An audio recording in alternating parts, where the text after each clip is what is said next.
All right, everyone. Welcome back to another episode. Today we got Scott Ritzheimer with us. So welcome to the show, man. Hey Tyler, glad to be here. It's fun. I always like to kind of kick off and say a podcast actually totally transformed my life. It allowed us to triple our bottom line as an organization. We added over $1 million in profit in a single year, and totally changed the trajectory of my own personal career as well. Because after I did that, I decided, hey, it's time to sell. There's something else I want to be doing with my life. So I always get a little excited. I get the goosebumps before a podcast, even though Yeah. it's just you and me, because I know that the power that something as simple as an episode like this can have to transform someone's life. I know it did it for me, and I hope it does it for somebody else. And so, yeah, I'm excited about this conversation. I've had this really cool opportunity. Just a quick intro to me. For anyone who's watching on video, the beard helps a little, but I look like I'm about 14 years old. So the things that I'm about to say, they probably don't add up, but I promise you they're true. Had this really cool opportunity to help launch and scale over 20,000 different organizations. I worked with 20,000 visionary leaders to help them scale their businesses and their nonprofits. It was a total accidental experience getting into it, but it dramatically shaped how I see the world of business and organizations. And it gave me the opportunity to see this thing we call entrepreneurship at scale, right? And when you see something happen that many times, you start to see patterns. And as we're doing this, is about 14 years that time frame of all of this. And I started seeing, folks succeed. I started seeing folks fail. We had launched some and they didn't work. We launched others and they were the fastest growing companies and nonprofits in the country. And I started like, why is that, right? Because there are a lot of things that were similar. As a visionary leader with a wonderful idea, they had great people around them sometimes, but why is it that some of them failed and some of them didn't? And while there's so many unique stories inside of a pool of that many people, the thing that I started to discover, and what nailed me right in the forehead whenever I realized I was in it too, is that we all follow the same pattern. And those that succeeded, either intuitively or intentionally, recognized the pattern and followed the appropriate steps, and those who failed didn't. And again, when it became real was when I found myself walking in that same pattern, as a CEO, as a founder myself. And the biggest frustration that I experienced as a founder, and I've seen this happen to so many folks, is this feeling of being blindsided, right? Yeah, it feels like every time you figure out the game, the game changes, right? I heard one person describe it's like a Rubik's Cube that's fighting back. The world of entrepreneurs is like a Rubik's Cube that's fighting back. And frankly, there was a point I just got tired of being tired. I got tired of not knowing what was in front of me. At first, that was really exciting, right? I felt like there was no map. We were making the map as we went. We were walking into virgin territory and exploring it all. And that's great while you're winning. When your profitability starts to fall, or you have a new sales rep that comes in and completely fails, or you have a manager that has been walking with you for 10 years and is clearly in over their head, and there's no easy way to get out of it. Like when you have these big things happen and you still feel like you're walking off the face of the map, it loses its luster really quickly. Mm-hmm. And what I did, like a lot of folks do, when I realized I'd kind of reached my own ability to figure stuff out, I went out and tried to hire people who could help. We hired a coach, we hired a couple of different consultants, and we went out of the frying pan and into the fire. I lost more money following the well-meaning but incorrect advice of coaches and consultants than I did in any other business endeavor along the way. And that sucks. That's neither here nor there. The hardest part about that was not the money I lost. It was the feeling of isolation I was left with afterwards. Because if I couldn't figure it out and I couldn't hire someone else to help me figure it out, then I was truly alone. And that's where again this podcast kind of interrupts my life. It's a guy with a funny Irish accent. I can say that because he's now a dear friend and colleague of mine.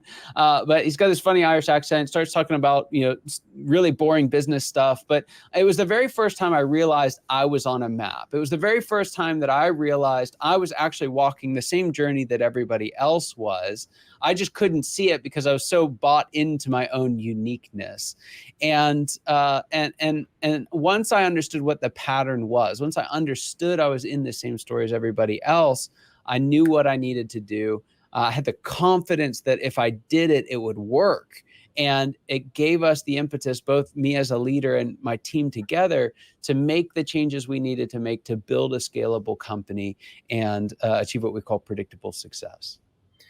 Yeah, that is actually, I mean, one thing at the end that stuck out there was like the uniqueness part. I think that's what happens to a lot of people actually is they think that their situation is different than everybody else's, and it like prevents them from doing like the tried and true things that not necessarily every business does, but it's like maybe a high percentage do that make them successful, right? Like, because for people that don't know, me and you, we just met a little while ago, but we had one conversation on the phone, and I was telling you about how I've scaled my company just with like scaling referrals.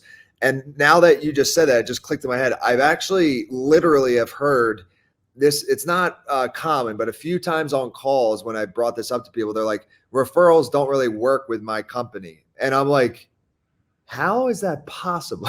Like, you're telling me that somebody, like, you can't, even if it's not in your niche, right? Just think about it, because I like to think about this really outside the box. Even if it's not directly in your niche referrals, you could just like tell a bunch of random people about your business, like the postman, like what people at the grocery store, and eventually you'd probably get a referral. Just like randomly it would occur, but just like likelihood. So I don't know. It's just interesting to me. Like you said there, a lot of times people, they get stuck because they think their situation is like one of one and nothing else out there can work for them. When in reality, yes, some things about you are unique, but in reality, growing a business, there's tried and true practices. And I think in this podcast here, we'll probably learn some of them from you. I would think, right? So I guess first question for you that I have is, when you were younger, say like middle school, did you foresee yourself doing anything like you're doing now, or like completely different vision for your life? Not even remotely, although a fun little tie-in. So in Well, middle school, I had this fascination with architecture. I was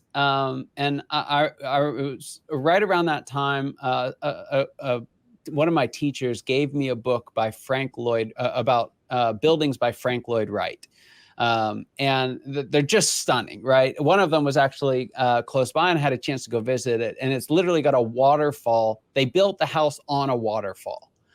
And it's just the coolest architecture, and you can live in it. It was just this really neat combination. So I was fascinated by it. I would nerd out and draw blueprints for like fun. I was that guy. I was not selling candy on the playground. I was too busy drawing blueprints of future houses.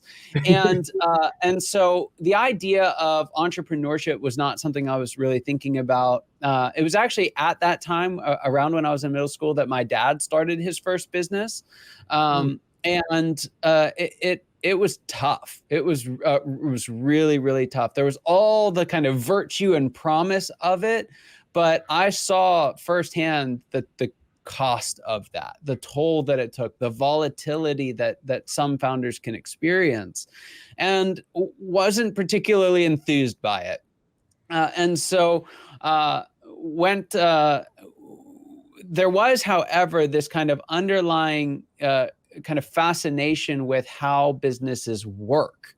So not necessarily entrepreneurship, but how businesses work and architecture. And it's really those two things that now, kind of coming full circle, it really helped create and shape what we do now. So the business that I started, we help folks to scale their businesses, particularly founders.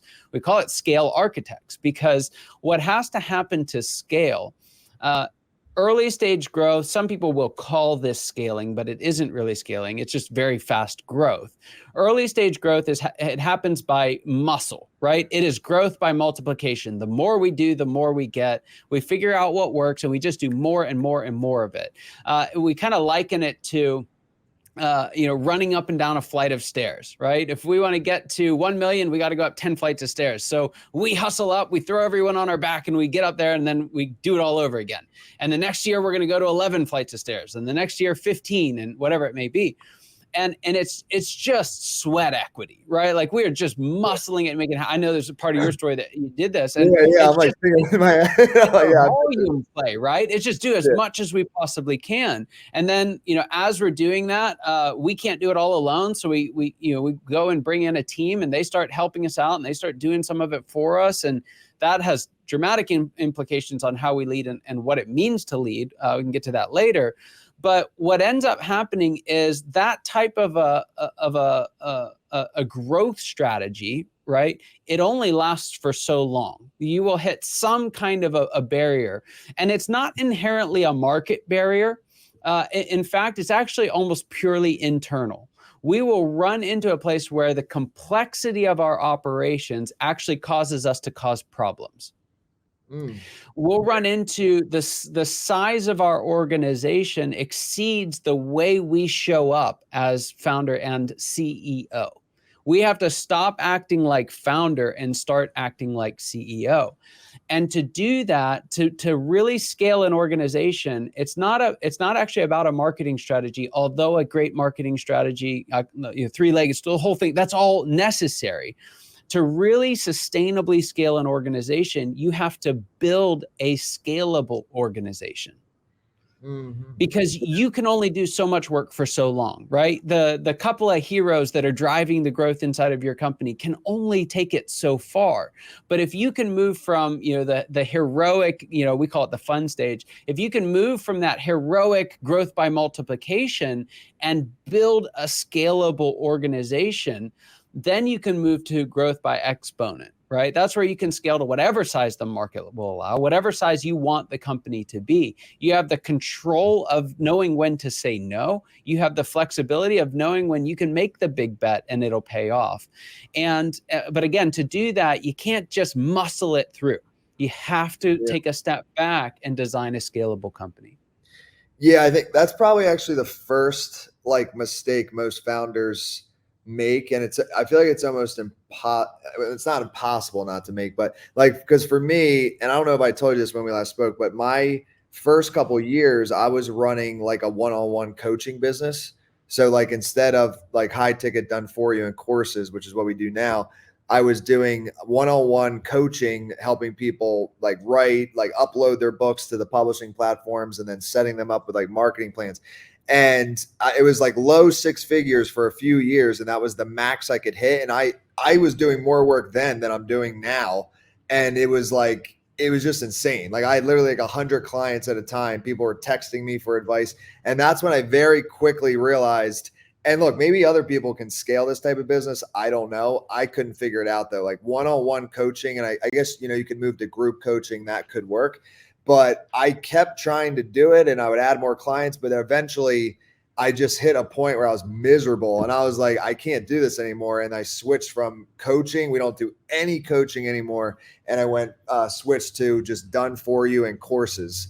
So do you find, is that common? Do you think a lot of times coaching businesses have struggled scaling, or just curious? Yeah. So, and here's how I'll describe it. There are lots of one-on-one coaching businesses that have scaled. So it's not that a one-on-one coaching business can't scale. Some models lend themselves to scalability. But here's the thing. Coaching businesses are very easy to start. They're very difficult to scale. And it's not for the mechanics of one-on-one coaching. It's for a much deeper and more universal reason. And that is that most coaches set up their business to put them in what I call star player mode, right? It is where they are the superstar. And it's not an ego play, right? They're very wholesome, wonderful people. It's not like they're making it all about them, but they have completely designed the organization and the offering around them. And no one person scales, right? We all have the same number of hours in a day. We all have the same amount of, we all have a finite ability to use those hours. We can't work all 24 of them. So what happens is that they get stuck, perennially stuck in star player mode, right? In startup entrepreneur mode. And they never really make the leap to being able to bring in other team members that will actually move the business forward. Now, they might have some helpers or a virtual assistant or something like that. And there's a couple of things here. One, that's not inherently wrong. There are lots of folks who that's all that they want, right? Now you don't have to get stuck making low six figures with that. There's lots of $1 million coaches out there. And there are ways of scaling that, but you have to understand if you are trying to build a solo practice or if you're trying to build a company. Mm-hmm. And if you're trying to build a company, then you have to do it around systems and structures that other people can run. You either have to get out of the fulfillment side of things or you have to get out of the sales side of things, and eventually both, to be able to lead it effectively. And so what has to happen is you've got to shift from star player mode to what I call being a captain on the field. Mm-hmm. You've got to make the move. Now, what happened for you was the shift in strategy made that easier to do. Right? Because it wasn't selling you and your expertise, and Tyler will tell you all the things to do. You shifted to, hey, here's the product, here's what we're offering, and it made it much easier for you to make the leap to that captain on the field stage. Yeah, no, definitely. And I guess because the one idea, and I'm like some coaches do this. I think Tony Robbins does it. Is you actually have coaches underneath you, right? Like they're like trained coaches. So it's not literally Tony coaching you, but Tony trained these people and they're coaching you. And then, if you want one-on-one with Tony, I'm sure it's like, who knows now, like $5 million or something for one-on-one. So that's definitely a way to do it now that I think about it. And then obviously the other way is like group coaching, but some people don't want group coaching. So either way, I guess you're right. Some people have found a way to do it. And I think for me, I probably didn't try that hard, actually, now I think back, to find a way, because I was just fed up with coaching. I was like, I actually enjoy it when I do it for free, and it's like not like so many of clients. But when I was trying to make money with it, it was the most miserable thing in the world to me. The coaching profession is an interesting one. It's just a little sidebar on this. The average coach here in the U.S. makes, I think it's $68,000 a year. Huh. That's insane. For someone taking the risk and going out on their own and doing all the work that they have to do to develop business and sell themselves, that's insane. And so what ends up happening, and I actually have a couple articles on this on the site, but it sets up something called the doom loop, right?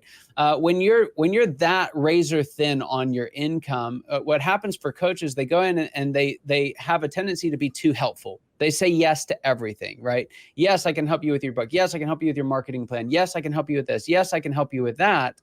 And in doing so, they fail to ever create a structured process for how they deliver their material.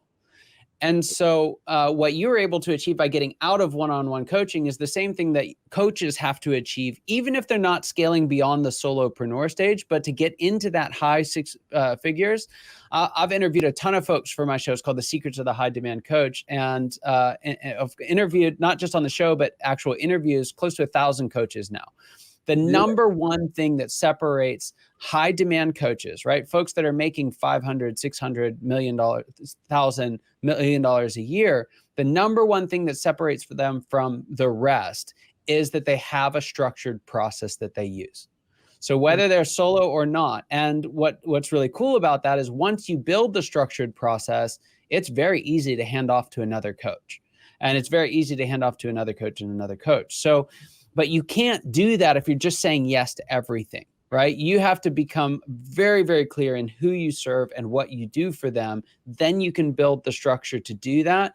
And when you do that, that's what creates the raving fans and the referral engine, to go back to some of your world, that really starts to work very effectively in the coaching community. So that structured process is an enormous part of the problem in the coaching world in particular. Got it. Yeah, mate. And now that there is a lot of coaches. I don't know. It's still, I don't know if that it's probably growing.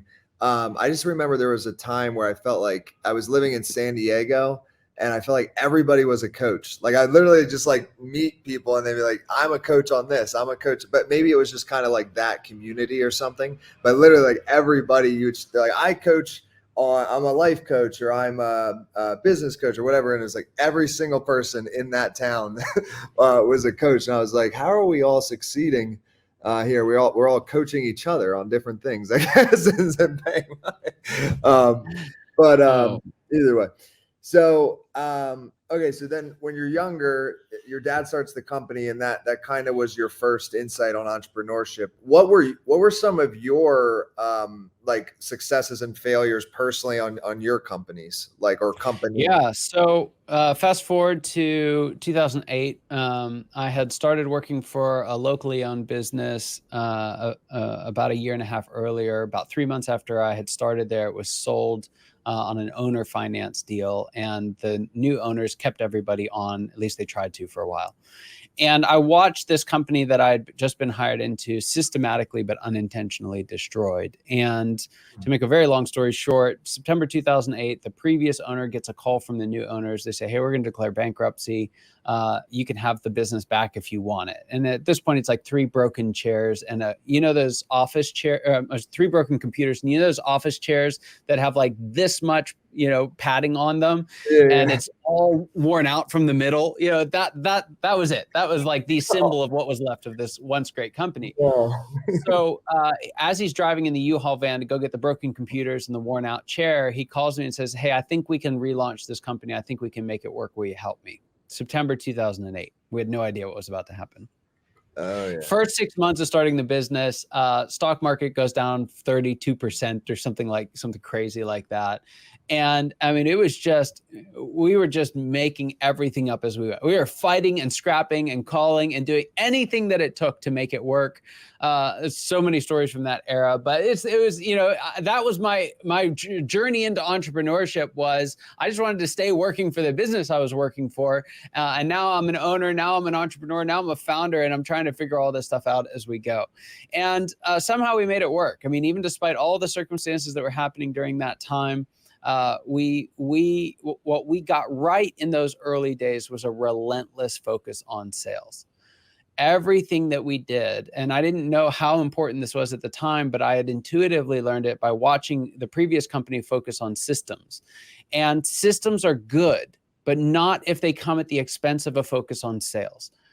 You have to sell, and you have to use systems to support existing sales. You're not going to create new sales through systems if it doesn't already exist. Systems will move you faster in whatever direction you're already going. If you're running your business into the ground, your systems will do that faster. If you're growing it up and to the right, your systems will do that faster. So some of the success we had on early on, and I attribute a lot of that actually to my business partner. He could sell ice to an Eskimo. It's just fantastic at it. Yeah, And we just had that combination. So he was selling, I was making sure we were delivering, and it was just, it was like rocket fuel.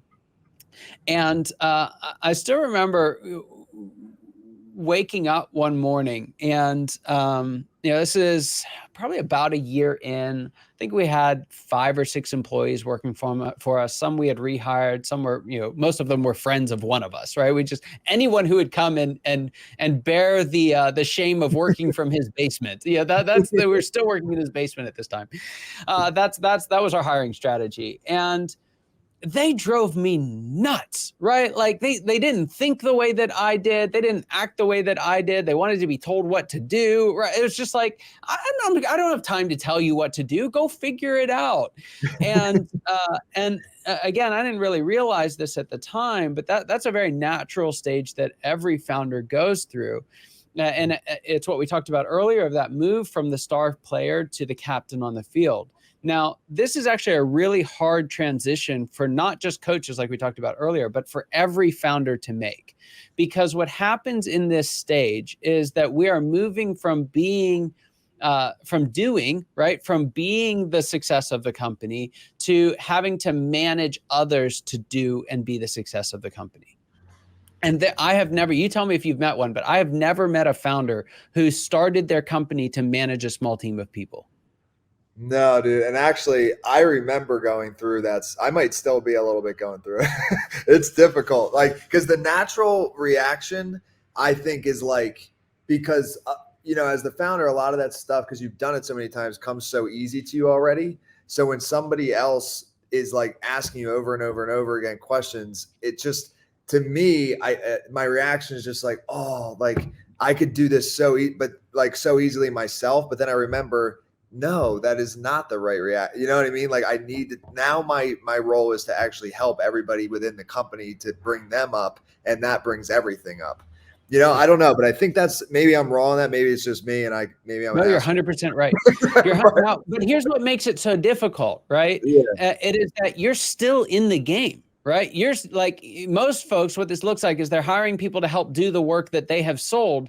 And so not only are they not doing things the way that like they're not figuring things out, they're not thinking the way that we would. Now we're having to sell 4 times as much just to make payroll, right? So it's like, what the heck? It's like you have to. We think that as you grow a business, you hire people and it's easier. And then what happens is we hire more people and we find out it's actually harder. It's the first glimpse into a really important lesson that every founder will figure out at some point in time. And that is that businesses get bigger, they don't get better. Right? Businesses get bigger, they don't get better. And so there are things that you can do to make an organization better at every stage. So I'm not saying that it's always this bad, but it's not going to get better just because it gets bigger. It never works that way. In fact, the problems get bigger at a faster rate than the revenues do.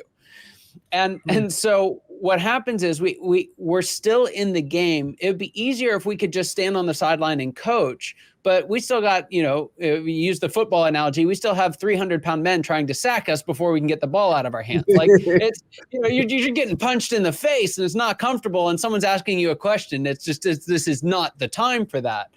And so when you look out, like you put yourself in that position, everything's happening in real time. Everyone's on the field trying to figure this out as we go. You don't have time to sit and read a whole bunch of business books, right? First off. And if you did, you'd find out that none of them are written for you. There are so few books, there's so few resources that are made for folks that are still in the game and having to lead. There are enough leadership books to repave every road in the world, but they fall desperately short of what a founder needs in this stage, because it's not just leadership, it's actually management. And most leadership books actually downplay and speak negatively of management. And again, it just kind of reaffirms that I shouldn't have to do this. I should not have to tell these people what to do. I shouldn't have to lay it out for them. And to an extent, that's true, right? And we're not going to go into this, but there are 4 different types of people who will work for your company. And 3 of them are not the type of people that you want at this stage. And so if we don't know what these types are and we don't know which type we want, we end up hiring the wrong people. And intuitively we I shouldn't have to answer all of these questions, right? I shouldn't have to light a fire under their ass every single day. Like these people should have at least some degree of motivation. Yeah. And so what happens is we hire poorly, we don't get the right people in, we manage even more poorly, and we don't know how to fix it, because we don't know if it's us and our poor management or if it's them and they're just not the right people. And we get stuck in this stage. We become reluctant managers, and it's exceptionally frustrating. Now, there's a couple things we need to do on that. One is I can give you guys the secret here is you have to hire operators. If you go to the Scale Architects website, there's all the kinds of stuff on who operators are and how to find them. But that's the key ingredient here. First, you have to find operators, plural. The second part is you have to find yourself a great operator who can shoulder the weight with you, right? A second in command. And when you look at companies that really accelerate through this phase, they get that relationship working really well. most of it is by chance, right? There's no grand design behind this. We just burn through a couple of people until we find the right one, or we make a lucky hire out of the gate and we get someone who just loves to get stuff done, and they can run circles around us in terms of getting stuff done. When you get that person on the team, when you get that second in command, someone that you trust to drive through, allow you to focus on sales and really grow that side of the business, that's where you'll see double, triple, quadruple digit growth. And it's a really beautiful thing. So I wonder, I feel like, and there's got to be books about it, but I just don't know on the top of my head. But like an organizational chart or something, you know what I mean? Like I think if business owners had that, and like maybe in some cases businesses are different, but I think in a lot of cases the order of hire is pretty common, and you would probably know that to be the case or not the case. But because with what you just said, I could see some people thinking an executive assistant. But that's not the same thing as what you're saying as a second in command operator, because the assistant's more helping you mostly kind of with the behind the scenes stuff that you need help with, like email and stuff. A second in command operator, like that's basically a COO, right? Like that's what you're saying. Like, yeah, I stay away from the word COO, although many of them are called that. To me, COO is something very different. That is an executive caliber person. When you have a company of 10 people, you don't need executives, right? You need folks who get stuff done. And so what this person is somewhere in between those two. But that's why I like the idea of second in command, or 2IC, the gender normative version of right-hand man or woman. I don't like using that because there's lots of wonderful second in commands that are women. But that's person who's going to lead shoulder to shoulder with you. Sure, they report to you, but it's someone that you trust to bring into your inner circle. That is not a virtual assistant. They may have access to your emails, right? But they are not helping you lead the company forward. And so we're looking for someone, they can be a director of operations. They can be, whatever the business is that you're in, right? They tend to be the top one of those, right? So if you're in the roofing industry, they're great at putting on roofs, and they can do it all day, every day while you go out and sell them. They are typically at least slightly better managers than you are. It relieves some of the management pressure from you. And together, a friend of mine, we used to say, we make one great executive, right? And when you get a second in command at this stage, together you make one great manager. Neither of you can really hold it all on your own, but together you make one great manager. Got it. No, that makes sense. Okay. Yeah, that would be, and maybe you have something like that on your website or you give it to your clients, but I feel like a legit like organization or organizational like structures chart would be super helpful. And it's like, hey, when you're at this stage, these are the hires you need. When you're at this, these are the hires. I don't know. I feel like a lot of people would find that'd be like a good option. It's totally there. So I agree with you and I disagree with you. And here's let me explain what I mean by that. What I've found is that that is true for the top rung of the organization, right? Once you get down below that, there's some industry specific stuff, but you can kind of muscle through just about everything else. So when we say org chart, we tend to think of a top to bottom, all the bubbles, all the names. And if you're honest, you and that other person would fill about 19 of the 21 bubbles, right? So it can be a lot of work to do an org chart right, and not a whole lot of help in having it there, because it's going to expire before it's ever even done being built. So I'm not crazy about org charts in small organizations, but I am crazy about getting that number one, number two relationship right. Now, once we do that, the success that creates, well, that's what starts to drive us into the next stage. That's where we actually move from being that coach on the field, the captain on the field, to being the coach on the sideline. And it's at that stage when we have someone else on the field all the time, someone heading up sales, someone heading up operations. We realize now we need administrators too. That's when a legit org chart, especially for the top of the org chart, but that's when a legit org chart becomes massively beneficial. And in the book, we outlined some of those key roles that you need to bring in because they're essential for that stage. Got it. Well, we couldn't have set that up more perfectly. That was not planned. My next question was going to be about your book, so couldn't have done it more perfectly. So what's the title, and tell us a little bit more about the book? Yeah. So name of the book is called The Founder's Evolution. And what it is it outlines the 7 stages that founders go through from pre-launch to post-exit. And the reason why this is so important, one, we've talked about how these stages change over the course of this conversation. But one of the points that I didn't make, and you might have seen as we're going through, is that there's no clear point where somebody tells you that your stage has changed, right? When do you move from being that startup entrepreneur to being a reluctant manager? Does it happen when you hire a virtual assistant? Does it happen when you hire 30 people? When does it happen? When you look at the leadership journeys that most people undertake, right? And this could be in sports, it could be an employee's journey, it could be parenting. There are clear delineation points that show, hey, the game has changed. Take an employee, for example. They start off, they're a frontline employee, they're doing their job really well. Someone recognizes this lady's got leadership potential, and they promote them to a project supervisor. Well, that new title comes with new responsibilities, and they got to figure out how to manage now, right? Their success, they're that captain on the field. And that's a really difficult transition to make, even when it's being validated externally. But for founders who've been founder and CEO from day one and are still founder and CEO at day 1000, when does that actually happen? How do you know when you need to change how you show up as a founder and what you need to do? And so what happens is founders will they'll grow their business, but they won't keep up with the growth that has to happen in them personally.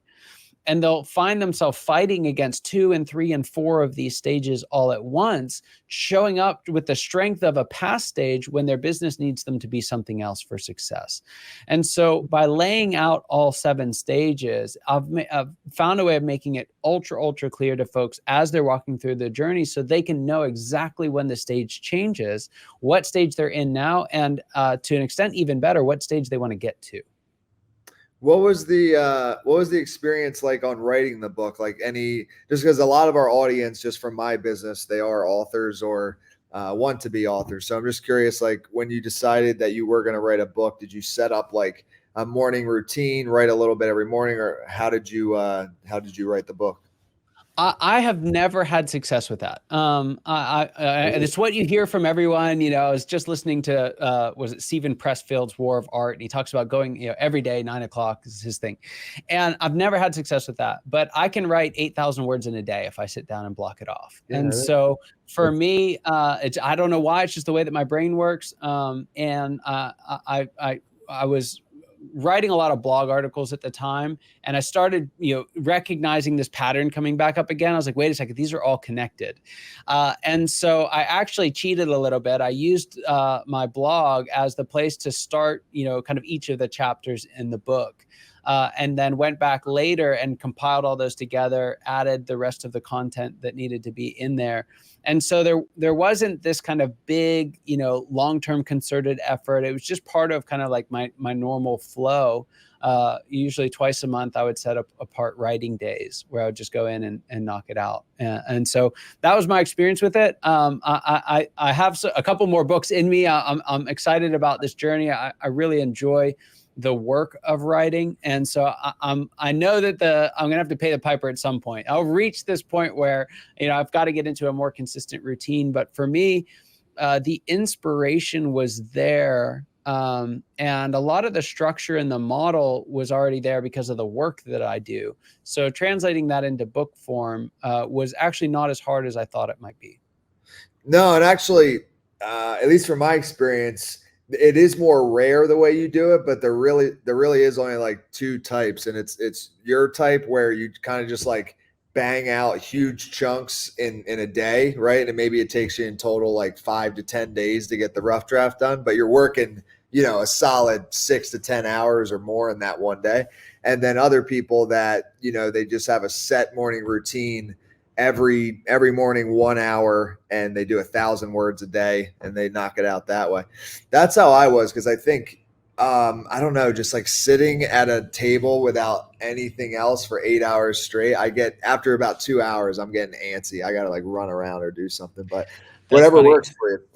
Yeah. I'm certain I have some kind of undiagnosed ADHD. But one of the things that happens, I would imagine a lot of writers do actually, but one of the effects of ADHD is a hyper focus, right? For some people, it just, you get the blinders on and then you're just off to the races. And that's what Yeah. happens for me. I do my best work, whether it be writing or model creation or work with clients, when I can get in, and it takes me a while to kind of get the flywheel spinning. But once it's going, I'm just in the zone and time disappears. Right? I have no concept of time during the day. I'll forget to eat lunch, and other things related to that. But to go in every day and try and get that flywheel moving again is absolutely exhausting to me. I mean, there's nothing that I do every day other than like breathe. Right. It just, Yeah. I just don't work that way. I don't know why, but it's No, never been that's a. awesome. Honestly, I feel like I used to be more like that when I was like a little bit young. I actually remember so many times where when I was really working a lot in my business, I would forget to drink water, and I would forget like a lot. And I don't know, I would get up and I'd almost faint a few times. And like, it was crazy. Like I would forget everything, like just eating, drinking water. There just health was not even a thought on the board. Like it was nowhere. It was just like It's finish the so work. funny that you say that because I'm so thirsty right now. And right before we were going live on this, I was like back-to-back meetings. I Oh usually have this no. gigantic water bottle on my desk, and it's not here. I have no idea where it is. So Oh, I I'm have not sorry. drank anything, I think, all day because my big water bottle is not here. So yeah. Dude, yeah. And the worst, I drink coffee a lot all day and then no water. So although I'm Yeah. better now because I take a lot of breaks now, like every 2 hours. But dude, that's a whole other conversation, which maybe on a future podcast. But it is interesting where I don't know how I'm able to do it now. But when I was younger, similar to what you said, it used to be very difficult for me to get into flow. And now I don't know why. I just feel like it's so much. I kind of just like know what I gotta. I don't know how to word this, but I think before, because I felt like I was like pushing against something, like I wasn't sure if things were going to work out, and I was just like banging against the walls, working like always. And now it's more of a harmonic or harmony state that I'm in my business. So I'm just like, okay, wake up. Here's what I know I got to do. I'm going to get a little done in the morning, take it slow, come back. And then I just start, I go a little harder as the day progresses. And then I know every day around 5, 6 is when I start to fizzle. So I don't know, but it's nothing like, I just think because I only have a few targets each day instead of before it was like, here's 1,000 marketing activities I can do to grow my business today. Let's try to do them all. Like that's how it was for me at least. So, Yep. No, but totally. yeah, everybody's different with like flow states and stuff like that. So you think you got more book, or let me ask you this first, for the book that you already have out, did you do anything or find anything super effective for like marketing the book, like, going podcasts or anything else? Yeah, podcasts are my main strategy. I do a lot of speaking around it as well, which has been a kind of a fantastic 1-2 combo. I did not go a traditional publishing route, so self-published, and also didn't go print. I did digital only. Part of Huh. that was founders are a lot like you and I. We don't sit down and read very long books very often, and I wanted to intentionally keep it short. So it's about half the length of a normal book. And that was a difficult but very intentional choice. I like to write a lot, and so writing a little was a hard thing to do. And having it in a digital format and not having to not going to print gave me a little bit more flexibility over both the length of it and also my ability to update it and change it as I get feedback from the real world with it. For sure. And you got more in you. So that's awesome. Well, every time you have a book coming out, you can definitely hop on the pod. So that'll be cool. You have many invites for as many. That'll be like there's bigger rewards you'll get than this, but that'll be a That's the little carrot I reward. need. Yeah. Yeah, I have come another on conversation with Tyler coming. every time you get to come on the show. But I guess I want to leave you with this. If there's anything we didn't cover that you want to share, please do. And then, tell people where they can stay in contact with you. Loved having you on, man. Definitely down for a part 2 at some point as well. That's awesome. So yeah, folks can find out all the stuff about me. I wish it was as easy as saying, go look for Scott Ritzheimer, but one, you won't be able to spell Ritzheimer. And if you do, there are two of us because I'm a junior. So find the one who looks like he's 14. That's me. And we can chat there. But no, best way is to head on over to scalearchitects.com. If you go to scalearchitects.com/founders, you can get a free copy of the book there, Founders Evolution, Conquering the Journey Every Founder Must Face.